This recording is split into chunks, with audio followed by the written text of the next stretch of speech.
నమస్తే, నా పేరు Shivaji. Welcome to our channel. So Tirumala Tirupati దేవస్థానానికి సంబంధించి ఆ కల్తీ లడ్డు వ్యవహారం ఏదైతే ఉందో, అసలు నెయ్యే వాడలేదు, కేవలం కెమికల్స్ వాడి 250 కోట్ల రూపాయల కుంభకోణానికి పాల్పడ్డారు. సరే, 250 కోట్లు డబ్బులు పక్కన పెడితే, ఎందుకంటే 1,00,000 కోట్లు కొట్టేసిన వాళ్ళకి 250 కోట్లు లెక్కే లేదు కాబట్టి, సో ఇక్కడ అది తిరుమల పవిత్రతకు, శ్రీవారి ప్రతిష్టతకు, హిందువుల మనోభావాలకు సంబంధించినటువంటి విషయం కాబట్టి, సో దీన్ని కల్తీ చేసినటువంటి ఆ వ్యక్తులు ఎవరైతే ఉన్నారో వాళ్లకు సంబంధించి సిట్ సంచలన లేఖ రాసింది. ఆంధ్రప్రదేశ్ ప్రభుత్వానికి సంచలన లేఖ రాసింది. ఆ లేఖ యొక్క సారాంశం ఏంటంటే, అనిల్ కుమార్ సింఘాల్, ధర్మారెడ్డి అంటే అప్పుడు ఈవోగా ఉన్న ఆయన, బాలాజీ, వీళ్ళ ముగ్గురి మీద క్రమశిక్షణ చర్యలు తీసుకోవాలని చెప్పి ఆ సిట్ రాసినటువంటి లేఖ యొక్క సారాంశము. దానికి సంబంధించినటువంటి వార్త ఒకటి ఉంది, చూద్దాం రండి. అనిల్ కుమార్ సింఘాల్, ధర్మారెడ్డి, బాలాజీలపై క్రమశిక్షణ చర్యలు తీసుకోండి.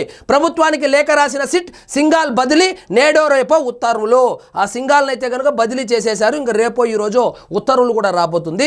వైకాపా ప్రభుత్వ హయాంలో తిరుమల తిరుపతి దేవస్థానానికి కల్తీ నెయ్యి సరఫరా వ్యవహారంపై ఇప్పటి ఈవో అనిల్ కుమార్ సింఘాల్, అప్పటి అదనపు EO Dharmareddy, financial advisor and chief accounts officer అయినటువంటి బాలాజీలపై క్రమశిక్షణ చర్యలు తీసుకోవాలని సిట్ ప్రభుత్వానికి లేఖ రాసింది.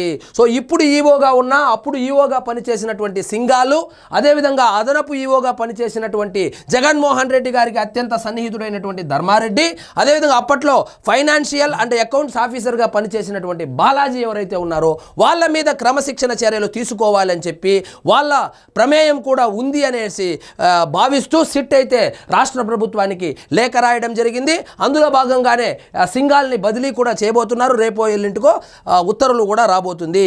ఈవో అనిల్ కుమార్ సింఘాల్ను బదిలీ చేయాలని ప్రభుత్వం నిర్ణయించింది. శని ఆదివారాల్లో ఉత్తర్వులు వెలువడనున్నాయి. కల్తీ నెయ్యి కేసులో కోర్టులో ఛార్జ్ షీట్ దాఖలు చేసిన సిట్ తాజాగా ప్రభుత్వానికి 14 పేజీల లేఖ రాసింది. 600 పేజీల విచారణ నివేదికను కోర్టుకు సమర్పించింది.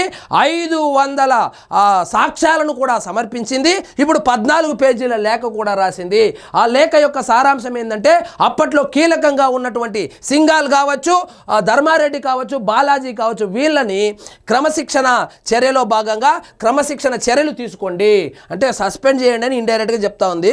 మరి చూద్దాం ఏం జరుగుతుందో. అందులోని చివరి పేరాలో కల్తీ నెయ్యి సరఫరాకు సంబంధించి అప్పట్లో ఉన్నత స్థానాల్లో ఉన్న 3 అధికారులపై చర్యలు తీసుకోవాలని, నెయ్యి సరఫరాకు ఉన్న నాణ్యత ప్రమాణాలను బలహీనపరిచేలా వ్యవహరించారని.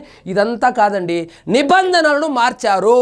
ఈ స్కామ్ చేసే ముందు నిబంధనలను మార్చి, సో ఏ విధంగా నిబంధనలు చేర్చారంటే, ఆ బోలే బాబాకు ఉన్నటువంటి ఆ క్వాలిటీస్ ఏవైతే ఉన్నాయో ఆ క్వాలిటీస్ మొత్తం తీసుకొని వచ్చి ఆ నిబంధనల్లో పెట్టి కమిషన్ల కోసం కకృతి పడ్డారు. నిబంధనల తయారీలో మనసు పెట్టకుండా పనిచేశారని పేర్కొంది. దీనివల్ల నెయ్యి నాణ్యతలోనూ రాజీ జరిగింది, కాంప్రమైజ్ ఆఫ్ క్వాలిటీ ఆఫ్ గీ అని తెలిపింది. కఠిన నిబంధనలను సవరించి తిరుమల శ్రీవారి లడ్డూ తయారీలో ఉపయోగించే నెయ్యి సరఫరాకు 2019 ముందు ఉన్న కఠిన నిబంధనలను వైకాపా అధికారంలోకి రాగానే మార్చేశారు.